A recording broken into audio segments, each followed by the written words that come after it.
Hello students, তোমরা যারা গৌরবঙ্গ ইউনিভার্সিটির আন্ডারে প্রথম সেমিস্টারে ছাত্রছাত্রী আছো এবং তোমাদের এডুকেশন সাবজেক্টটা মেজর কোর্স হিসাবে আছে, অর্থাৎ তোমাদের এডুকেশন সাবজেক্ট তোমাদের যাদের অনার্স রয়েছে, আজকের ক্লাসটা তোমাদের জন্য অত্যন্ত গুরুত্বপূর্ণ। আজকের ক্লাসে আলোচনা করব তোমাদের 2 নম্বর মডিউল এবং 3 নম্বর মডিউল থেকে গুরুত্বপূর্ণ 2 মার্কের প্রশ্ন উত্তর নিয়ে। তোমরা প্রথম থেকে ক্লাসটা মনোযোগ সহকারে দেখতে থাকো এবং তোমরা যারা চ্যানেলে নতুন আছো তোমরা চ্যানেলটাকে অবশ্যই সাবস্ক্রাইব করে রাখো।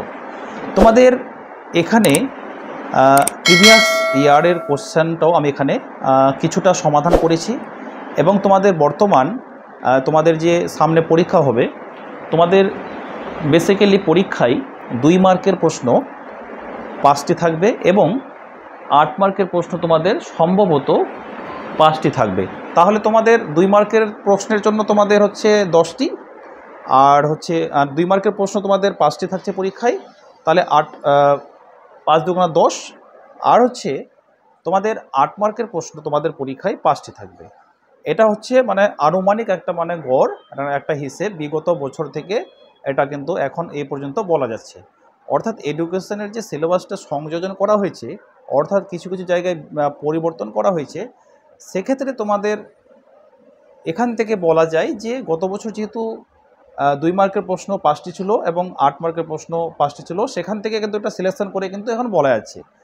আবার যদি ইউনিভার্সিটি অফ গৌরবঙ্গ নাম্বার ডিস্ট্রিবিউশনটা নতুন করে দেখায়, যদি সেখানে 10 মার্কের থাকে, তাহলে তোমরা 10 মার্কের জন্যই তোমরা একটু বড় করে পড়বে। অর্থাৎ 8 মার্কের জন্য 8টি পয়েন্ট, তো 7 থেকে 8টি পয়েন্ট করলে হয়ে যায়, তোমরা সেখানে 10টি পয়েন্ট তোমরা মিনিমাম করে রাখবে, তাহলে হয়ে যাবে। আশা করি তোমাদের কনফিউশন হবে না। আমি যেখানে তোমাদের মেজর কোর্স নিয়ে তোমাদের ক্লাস করছি, অতএব মাইনর দুটোই কিন্তু তোমাদের জোর দিচ্ছি আমি। তোমরা সেখান থেকে ক্লাস ভিডিওগুলো দেখলে তোমরা কিন্তু বুঝতে পারবে। এবারে চলো আমি তোমাদের এই 15টি এসএকিউ সাজেশান, এটা সাজেশান বলতে পারো, আবার এই 15টি তোমরা প্রশ্নের অ্যান্সারটাও তোমরা কিন্তু পেয়ে যাবে। তার আগে আর একটা ছোট্ট একটা আলোচনা বিষয়, তোমরা যারা অনলাইন ক্লাসে অ্যাডমিশন নিতে চাইছো, তাহলে 700017482002 এই নম্বরে যোগাযোগ করে তোমরা অ্যাডমিশনটা নিয়ে নিতে পারো। এবং তোমরা যারা পারচেস করতে চাইছো, অর্থাৎ তোমরা নোটস পারচেস করতে চাও, তাহলে ওই নাম্বারে যোগাযোগ করে তোমরা পারচেস করতে পারো।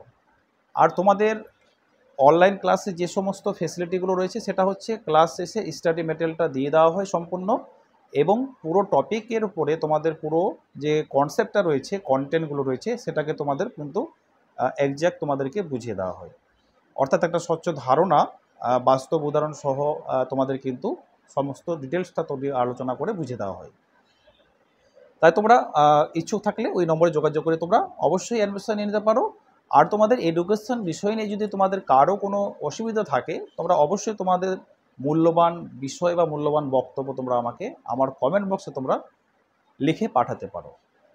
তো তোমরা আজকের যে ক্লাসটা তোমরা অবশ্যই মিস করবে না কেউ, এবং তোমাদের যাদের মেজর সাবজেক্টটা আছে, একটু জটিল আছে, অর্থাৎ তোমরা কেউ অবজ্ঞা করবে না, কারণ এডুকেশন সাবজেক্ট অনার্সের অনেক কিছু পড়তে হয় আর অনেক কিছু বোঝার ব্যাপার থাকে, অর্থাৎ কনসেপচুয়াল অনেক কিছু তোমরা নিজের মতো করে যথার্থ উত্তর দেওয়ার চেষ্টা করবে। আর তোমরা আজকের যে সাজেশনটা দেখে নাও, এই 15টি এসএকিউ তোমরা 2 মার্কের মডিউল প্রশ্ন অ্যান্সারগুলো দেখে নাও। প্রথমে তোমাদের পেপার কোডটা বলবো, ইডিসি ডিএসসি MJ 101, আর শিক্ষার দার্শনিক ভিত্তি থেকে দর্শনের সংজ্ঞা দাও।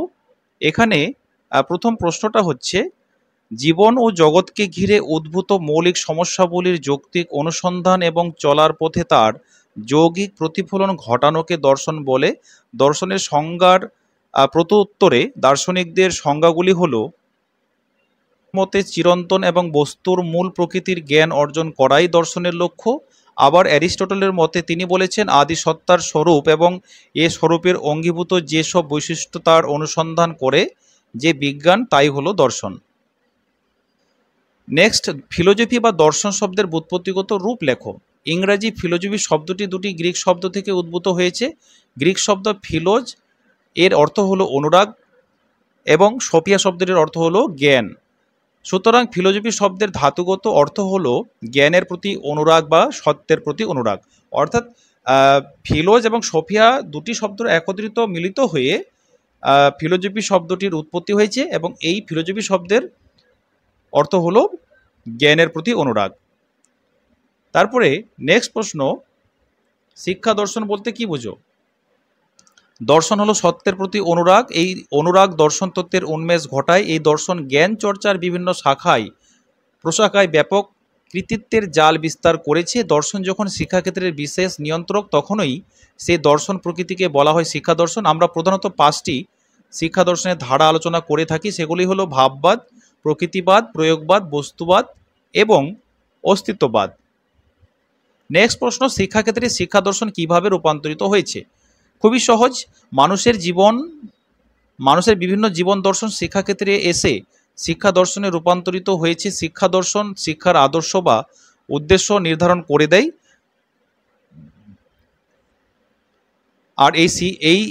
আর এই শিক্ষা সেই উদ্দেশ্যের পথে এগিয়ে যেতে সহায়তা করে, জীবনকে সাফল্যমণ্ডিত করে তোলে। সুতরাং একথা সত্য যে প্রত্যেক শিক্ষা পরিকল্পনার ভিত্তি হিসাবে কোনো না কোনো একটি জীবন দর্শন কাজ করে। তারপর প্রশ্ন, শিক্ষামূলক দর্শনের কয়েকটি বৈশিষ্ট্য উল্লেখ করো। শিক্ষামূলক দর্শনের বৈশিষ্ট্যগুলি হলো: 1 নম্বর, শিক্ষা দর্শন উদ্দেশ্যমুখী ও আদর্শ ভিত্তিক। 2 নম্বর, শিক্ষা দর্শন সমালোচনাধর্মী। 3 নম্বর, শিক্ষা দর্শন একটি গতিশীল ভাবনা প্রক্রিয়া ও প্রয়োগিক প্রক্রিয়া।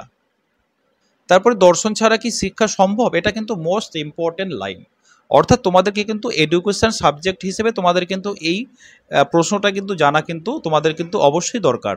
দর্শন ছাড়া শিক্ষা কখনোই সম্ভব নয়। অ্যাডাম বলেছেন, শিক্ষা ও দর্শন একই জিনিসের দুটি দিক, অর্থাৎ একজন রাম হলে বিপরীত হচ্ছে শ্যাম, অর্থাৎ রাম কিন্তু শ্যামকে ছাড়া কিন্তু বাঁচতে পারবে না বা চলতে পারবে না। জীবনের তাত্ত্বিক বিশ্লেষণই হলো দর্শন, আর এই দর্শনে জীবন কেন্দ্রিক প্রয়োগই হলো শিক্ষা। তাহলে বলা যায় শিক্ষা ও দর্শন পরস্পর সম্পর্কযুক্ত। দর্শন ছাড়া শিক্ষার অস্তিত্ব থাকতে পারে না, আবার শিক্ষা ছাড়া দর্শনের কোনো ব্যবহারিক উপযোগিতা নাই। অর্থাৎ শিক্ষার সঙ্গে যে দর্শন সম্পর্কযুক্ত তা হলো ব্যবহারিক দর্শন বা জীবনের সঙ্গে সম্পৃক্ত। সুতরাং দর্শন ছাড়া শিক্ষা কোনো ক্রমেই সম্ভব নয়। তারপর মূল্যবোধ, ব্যক্তি জীবনাভিজ্ঞতার ভিত্তিতে ব্যক্তিগত চাহিদা ও সামাজিক আচার আচরণ নীতিনীতির সঙ্গে সামঞ্জস্য বিধানের মাধ্যমে নিজস্ব জীবনাদর্শ গড়ে তোলে। এই জীবনাদর্শের সঙ্গে অনুভূতি কেন্দ্রের যোগসূত্র স্থাপিত হলে তাকে বলে মূল্যবোধ। জীবনাদর্শের সঙ্গে অনুভূতি কেন্দ্রের যোগসূত্র গড়ে ওঠে ব্যক্তির জৈব মানসিক সংগঠন। দার্শনিকের এই জৈব মানসিক সংগঠন তথ্য মূল্যবোধকে ব্যক্তির একক জীবনাদর্শন বলেও বিশেষিত করেছেন।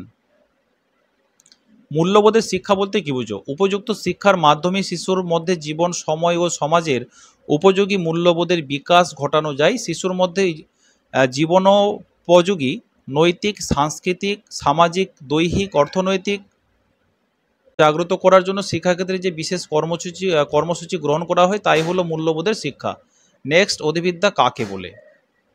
এই বিশ্বজগৎ ও জীবন আমাদের কাছে যেভাবে প্রতিভাত বা প্রকাশিত হয় তাই নিয়েই দর্শনের আলোচনার সূত্রপাত হয়, কিন্তু অচিরেই দেখা যায় যে এই সম্পর্কে আমাদের জ্ঞান ও ধারণার মধ্যে নানা রকম অসঙ্গতি আছে। দর্শনের একটি প্রধান বিভাগ বা শাখা হলো অধিবিদ্যা, মেটাফিজিক্স, যা বস্তুর বাহ্যরূপের অন্তরালে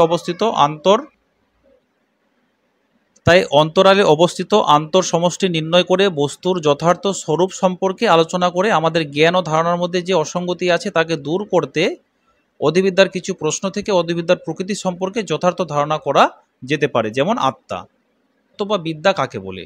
যে বিজ্ঞান জ্ঞানের স্বরূপ, উৎপত্তি, সম্ভাবনা, সীমা বা যথার্থ নিয়ে আলোচনা করে তাকে জ্ঞানবিদ্যা বলা হয়। জীবজগৎ ও ঈশ্বরের স্বরূপ সম্পর্কে জ্ঞান লাভ করার পূর্ব দার্শনিককে বিচার করে দেখতে হবে যে যথার্থ জ্ঞান কী এবং সেই রূপ জ্ঞান লাভ করা আমাদের পক্ষে সম্ভব কিনা।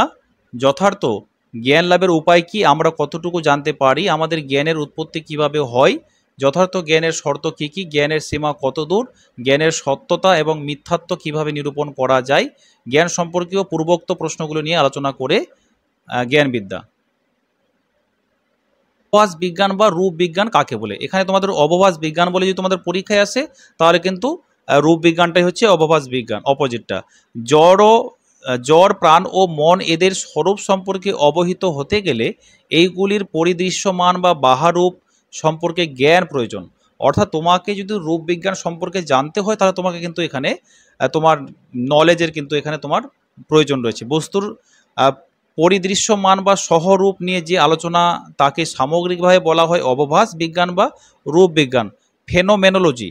এগুলো ক্লাসে আলোচনা করেছি। বস্তুত বিভিন্ন বিজ্ঞান এই রূপবিজ্ঞানের অন্তর্ভুক্ত। আদিবিদ্যা এবং রূপবিজ্ঞান ওতপ্রোতভাবে জড়িত।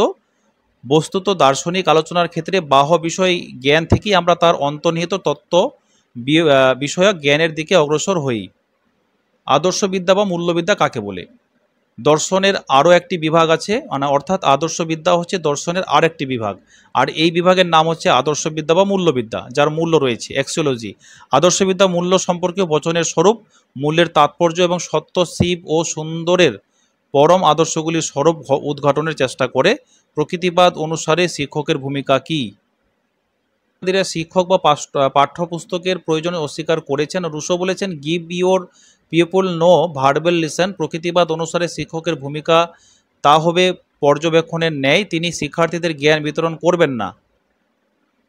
কোনো বিষয় মোল্ড জোর করে আরোপ করবেন না, শিক্ষার্থীদের স্বাভাবিক বিশ্বাসে সহায়তা করবেন মাত্র।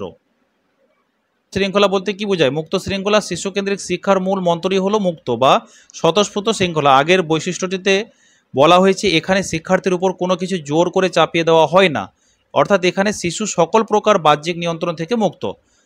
সে যেমনভাবে শিখতে চাই তাকে সেমনভাবেই শিখতে দিতে হবে। আদর্শবাদ বা ভাববাদের দুটি বৈশিষ্ট্য হলো ব্যক্তি আধ্যাত্মিক সত্তা নিয়ে জন্মায়, শিক্ষার মধ্যে দিয়েই শিক্ষার্থী আত্ম উপলব্ধি করবে, সে চিরন্তন সত্য যে ব্রহ্ম তাকে পাওয়ার পথে এগিয়ে যাবে। সমস্ত জড় বস্তুর পিছনে সমূহের একটা মানসিক বা অমৃত প্রকৃতির কোনো সত্তা থাকে, সেই সত্তাটি একমাত্র সত্য। গুরুত্বপূর্ণ ক্লাস, এবং আজকের যে 15টি তোমরা MCQ, তোমরা এই প্রশ্নগুলো ভালো করে প্র্যাকটিস করো, এবং তোমাদের যাদের এডুকেশন মেজর সাবজেক্টটা নিয়ে তোমাদের কনফিউশন রয়েছে, তোমরা কোন প্রশ্নগুলো ভালো করে পড়বে জোর দিয়ে, তোমরা অবশ্যই এই প্রশ্নগুলো জোর দিয়ে পড়ো। আর অবশ্যই তোমরা যারা নতুন আছো চ্যানেলটাকে অবশ্যই সাবস্ক্রাইব করে রাখো, এবং ভিডিওটা ভালো লাগলে অবশ্যই তোমাদের বন্ধু বান্ধবদের কাছে শেয়ার করো। Thanks for watching. দেখা হবে এর পরের ভিডিওতে।